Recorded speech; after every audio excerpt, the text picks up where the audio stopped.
আমাদের কম্বোডিয়ান ভাজা ভালো করতে পারতেছি।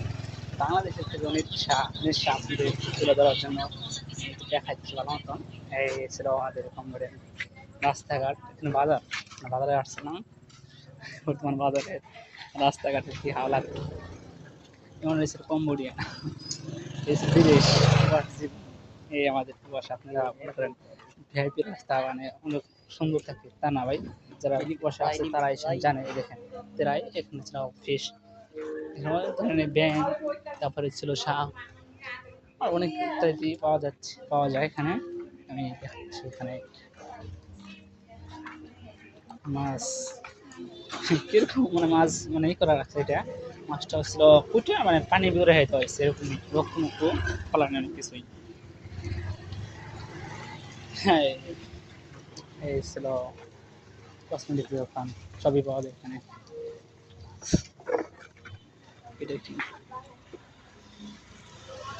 হ্যাঁ, সবজি বাজার, এই রাস্তাঘাট আপনার কি বলবো, কিছু বলার নাই। মেয়েদের সব জিনিস পাওয়া যায় আর কি, এটা চলে বেশি কম্বোডিয়া।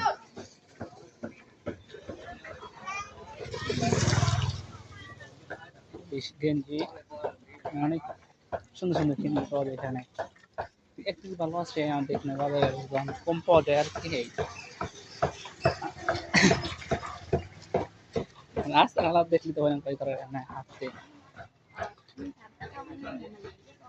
মুরগির মাংস, একটা মুরগির মাংস দেওয়া ছিল 15 দিন 20 দিন আগেকার মাংস, বেচা কেনা হয় নাই। এই বেচা কেনা হ্যাঁ, এটা তোমার তোমার এক ছোট ভাই প্রেমে পড়ে রয়েছে, বলতেছে রিয়েল না ফেক। আমি তো বলবো মানে রিয়েল, যে তোমাকে ভালোবাসে তাকেই বিয়ে করো, যে তোমার মন থেকে ভালোবাসে তুমি তাকেই ভালোবাসো, অন্য মেয়েদের সাথে টাইম পাস করে কোনো লাভ নেই। এই আস্তে কি আজব, এখানে গেলেই মানে বুঝে যাওয়া লাগে সবজি বাজার। তাই মানে বাংলাদেশের সবার উদ্দেশ্যে তুমি কিছু বলো। হে ভাই, আমার প্রেমে পাগল। দেখেন এই আপনারা একে ভালো করছেন, এখানে আপনারা বাংলাদেশে গেলে গেলাম এই ছেলের সাথে আপনারা কি মেয়ে দেবেন না, কারণ এই অলরেডি 3-4টা মানে বিদেশি মেয়ে বাঙালি বাঙালি বাঙালি তাহলে কি বাঙালি মানে ওরা যে দেশে যাবো ওই দেশে মেয়েদের ভাও করে। তোমার চেহারা খান দেখা ভাই একটু, এই তোমার চেহারাটা দেখো না একটু, এই যে এই আলাদা লাগে কি মেয়ে দেবেন না। এদের মতন কয়েকটা ছেলের জন্য আমরা মেয়ে পাই না ভাগে, এই ছেলের জন্য আমরা ভাগে মেয়ে পাই না। এরকম যারা 2-3 করে